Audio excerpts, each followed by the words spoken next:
He was ready to go. I'm very surprised to tell you this. It's like the old Boris. Tremendous energy, tremendous drive. I was very surprised because he called me almost, pretty close to when he got out of the hospital. I think he's doing great. He was so sharp and energetic. Pretty incredible. He's an incredible guy. He's a friend of ours and a friend of mine. He loves our country. He loves his country a lot, but he loves our country. He respects our country. And they're lucky to have him over there. Please. Mr. President, you a couple days ago said that you might reach out to Kim Jong-un directly, but also that you were working to find out if those reports about him being in possible medical trouble were true. I'm wondering if you've either... I hope he's not in medical trouble. I hope he's not. Have you heard anything from I've gotten North along Korea? very well with him. Here we are. You would have been in a war with North Korea if I didn't get elected president. Remember, I was going to be the one that took us into war with my first day in office, okay? Here we are. Look at what's happened. Withdrawal. We're bringing people home. We're not going to serve as policemen all over the world. I don't want to be policemen all over the world. But have you been able to And yet I've rebuilt our military to a level that it's never been built at before. But it's never recognized by the fake news. Go ahead. Have you been able to use that relationship to get more information about his status? I think the report was incorrect. Let me just put it that way. I think the report was done by a network that was incorrect. I'm hearing they used old documents, but that's what I hear. I hear the report was an incorrect report. I hope it was an incorrect report. When was the last time you heard from him? I don't want to say. Since you pointed to me, just a quick question about that. So you haven't made any contact, though, just to make sure? With who? The North Koreans. I don't want to say. I won't say that. Okay. We have a good relationship with North Korea. As good as you can have. I mean, we have a good relationship with North Korea. I have a good relationship with Kim Jong-un, and I hope he's okay. And somebody would say, oh, that's terrible. No, it's not terrible. I hope he's okay. And I think it was a fake report done by CNN. So can I ask you a question? What do you have? Go ahead. No, that's enough. Go ahead. Can I ask? But that wasn't my question. The problem is you don't write the truth. So, as far as I'm concerned, I want to go to the next Can I one. ask you a question about... No, not CNN, please. Go The ahead. White House has not You don't. responded to these I told you. allegations. CNN is fake news. Don't talk to me. Go ahead, please. But he says he was retaliated against, and that's why he was removed from his job. Do you have a response to that? Okay, next question. Mr. President, I have two questions, one on behalf of a colleague who's not here because of social Just ask distancing. one, please. First one, could you talk about your decision-making process with the About governor what? of Georgia? You The yesterday controversy? said... Well, you said yesterday that you told the governor of Georgia I you were did. concerned I had a good about- talk with the governor of Georgia. Earlier in the week, you spoke and you did not convey this kind of message. Was there a I change did in your convey the thinking? message. I didn't like the fact that he's leaving certain things. I want the states to open more than he does, much more than he does. But I didn't like to see spas at this early stage, nor did the doctors. Is that a correct statement, Deborah? I didn't like to see spas opening, frankly. I didn't like to see a lot of things happening, and I wasn't happy with it. And I wasn't happy with Brian Kemp. I wasn't at all happy because, and I could have done something about it if I wanted to, but I'm saying let the governors do it. But I wasn't happy with Brian Kemp. Spas, beauty parlors, tattoo parlors, that. And by the way, I want them to open, excuse me. I want them to open, and I want them to open as soon as possible. And I want the state to open. But I wasn't happy with Brian Kemp. I will tell you that right now. Yeah, go ahead. Are you surprised he defied you on that? No, You he made it didn't. clear. No, he didn't defy me at all. That's your language. He didn't defy me. You know what happened? I said, you make your own decision. I told him that. I said, you're not in the guidelines, but I'm letting you make your own decision. But I want people to be safe, and I want the people in Georgia to be safe. And I don't want this thing to flare up because you're deciding to do something that is not in the guidelines. And I went to Deborah and Dr. Fauci and other people, and they weren't thrilled about it. And I could have stopped them, but I decided, and we all agreed, they got to watch it closely. So we'll see what happens. I told him very distinctly, I said, Mike was there, I said, you do what you think is best. But if you ask me, am I happy about it? I'm not happy about it, and I'm not happy about Brian Kemp. Go ahead. A question for Dr. Birx, if I may, Mr. President, about the rate of the decline of the curve in the U.S. You and the Vice President tonight talking about meaningful progress, promising progress. Could you speak to the rate of decline of cases in If the we could do it U.S.? quickly, that'd be great. And just If you're see it on the satisfied with charts. I mean, the you have to ask the question, but you do see it on the charts. And if you have any information from other countries that would inform us about the decline. Yeah, so many of you, and I've spoken to all of you from this podium about there's weekends difference in reporting, often a spike on Monday. If you look at Mondays over Mondays, if you look at 7-day reporting, we are starting to go down. We had a long flat peak, largely driven, of course, by New York, which is about 45% or so of the cases. As New York goes down, so will the rest of the country have a decline, even more accelerated. I want to say, though, we have had outbreaks. We've had outbreaks in specific prisons, we've had outbreaks in specific nursing homes, we've had outbreaks in specific plants. And when that happens, that adds 200, 300, 400 cases on that single day. So we track very carefully not only what the country's doing, but what each state is doing, each county is doing, and we look at delta changes across all of the counties so that we find early warning signals for these types of outbreaks, because we want the whole country to go down, but we also want to prevent the outbreaks before they occur. Mr. President? Go ahead, please. Yes, thank you. Looking forward to November, the election. Given the risk that the flu and the coronavirus, there could be a problem. Do you think there is a risk that there will be lack of agreement, lack of legitimacy to the results in a very close election, and people start saying, well, a whole bunch of people couldn't go and vote because Look, they were I scared. can't tell you what's going to happen in an election. Yeah, a great question. I can't tell you what's going to happen. We have a sleepy guy in a basement of a house that the press is giving a free pass to, who doesn't want to do debates because of COVID, and lots of things are happening, right? And I watched a couple of interviews, and I say, oh, I look forward to this. But they're keeping him sheltered because of the coronavirus. And he's not moving around. He's not moving too much. And then I watch what the press does to the Republican Party, and to me in particular. We had the greatest economy ever put together. We were doing, this is a month and a half ago, we were doing numbers likes of which we've never done. African American, Asian American, Hispanic American, best employment numbers ever in the history of our country. Our employment numbers, the best in the history of our country, almost 160 million people. The stock market, record numbers, many times during my tenure, many times. But now we have a country that we had to close because of this. And frankly, if we didn't close it, we would have lost millions of people possibly, but certainly we would have lost 1 million people. You take the high number and cut it in half again, but whether it would have been 600, 700, 800, you take a look at the travesty that there is. You take a look at this horrible scene of hospitals with bodies in black body bags, right? Multiply that times 10, 15, or even 20, because that would have happened. So we did the right thing. So far, we did the right thing. So far, we've called it right.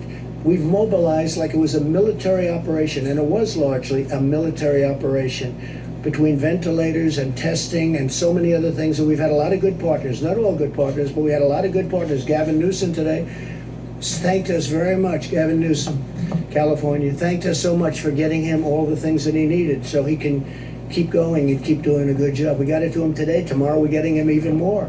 Would have been harder for him to get it than us. We agreed to get it. We got it on time. He said promises made, promises kept. He actually said that in a statement today. We've done a good job. We've gotten very little credit for the great job we've done because of the media, because the media is not an honest media, in my opinion, much of it. Not all of it. We have some great reporters that I have tremendous respect, but much of the media is not honest. So I can't tell you about the election. You have a Democrat Party, and you have a large portion of the media automatically giving a guy a pass. He's been given a pass. Whether or not he's going to be the nominee, I have no idea. But he's getting a pass. And the media isn't covering the great job that we've done, whether it's Mike's task force, which has been incredible, whether it's the way we mobilized in a warlike operation to build these incredibly complex and very expensive ventilators. They're very expensive to build and very complex. The job we've done has been an amazing job. And I'm not talking about me, I'm talking about everybody. I'm talking about the generals, the admirals, Deborah and Tony and now Bill. I mean, something we hadn't heard today. So I can't tell you what's going to happen with the election. I think that had we not gone through a fake Russia deal, an impeachment hoax, it was a total hoax, from the day I got elected, but you know it wasn't the day, it was many months before I got elected. This has been a witch hunt that was illegal. It was an illegal witch hunt. It was illegal. And with all of that, I'm doing fine. Because the people see we're doing a great job. And you know what? We'll continue to do a great job.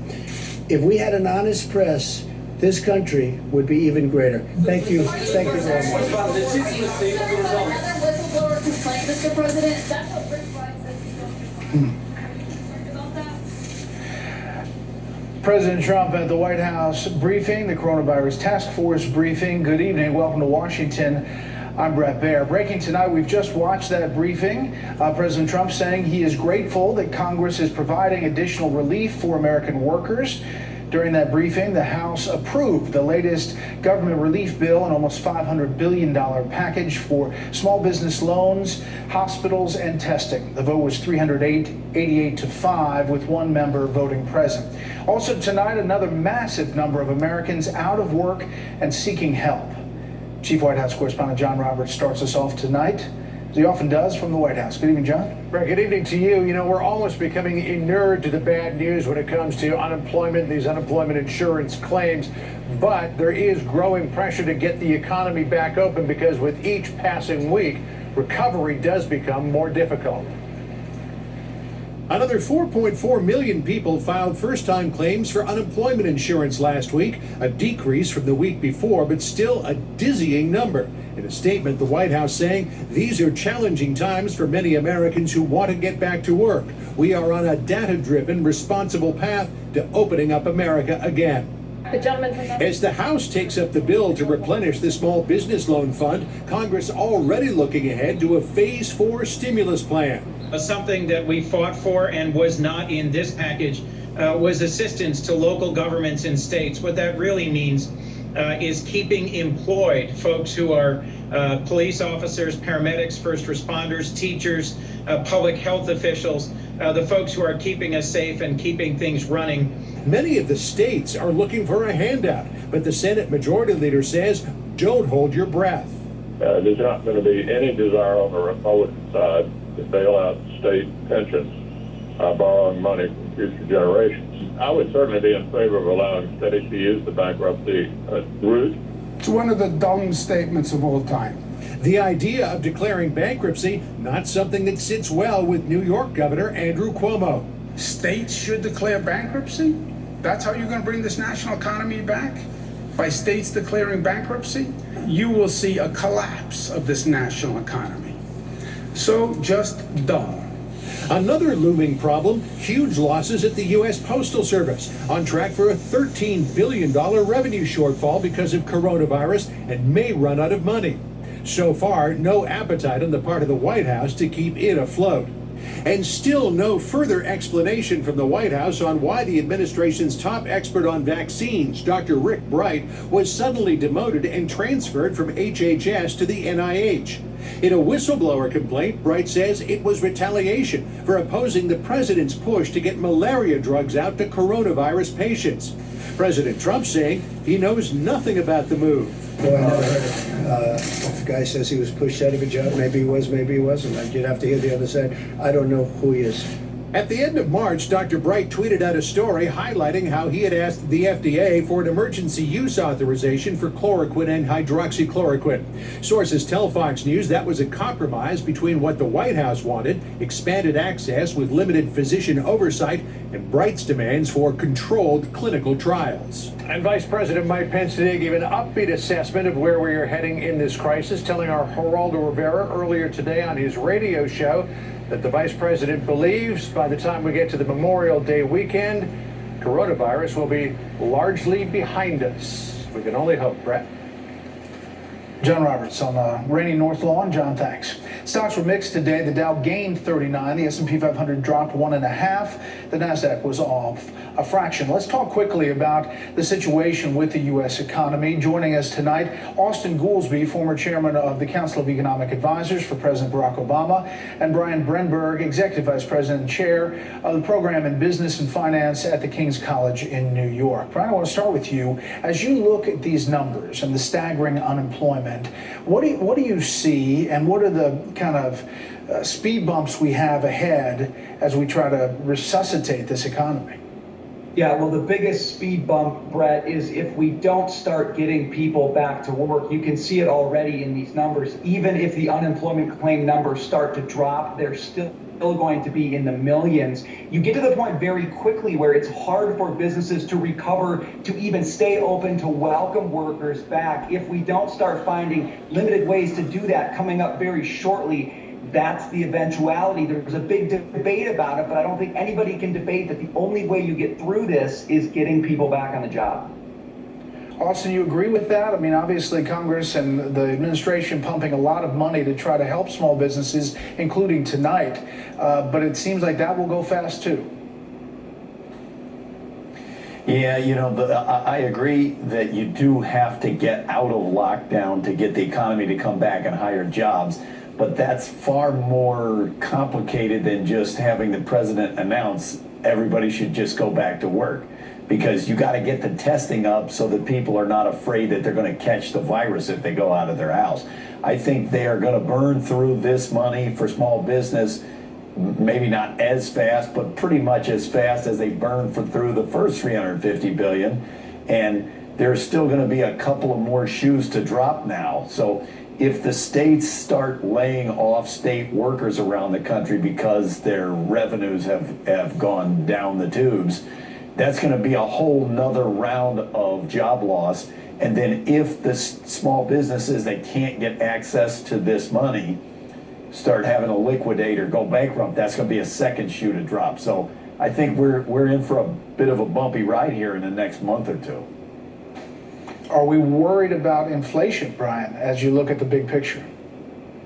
Well, anytime you're spending the amount of money that the federal government is spending right now on stimulus, you have to start thinking about inflation. I mean, the price of oil is so low, that's going to help lead that down and keep that down. But the fact is, you cannot spend the trillions that we're spending and not start to ask the question, when does this show up as very powerful inflation? And if that does, again, that's going to be a big drag on the economy. Another reason why getting the thing back on the tracks really matters. Gentlemen, thank you so much. We had many more questions from viewers and everybody else. We'll do it again. It's really important. Thanks a lot. And thank you for inviting us into your home tonight. That's it for this abbreviated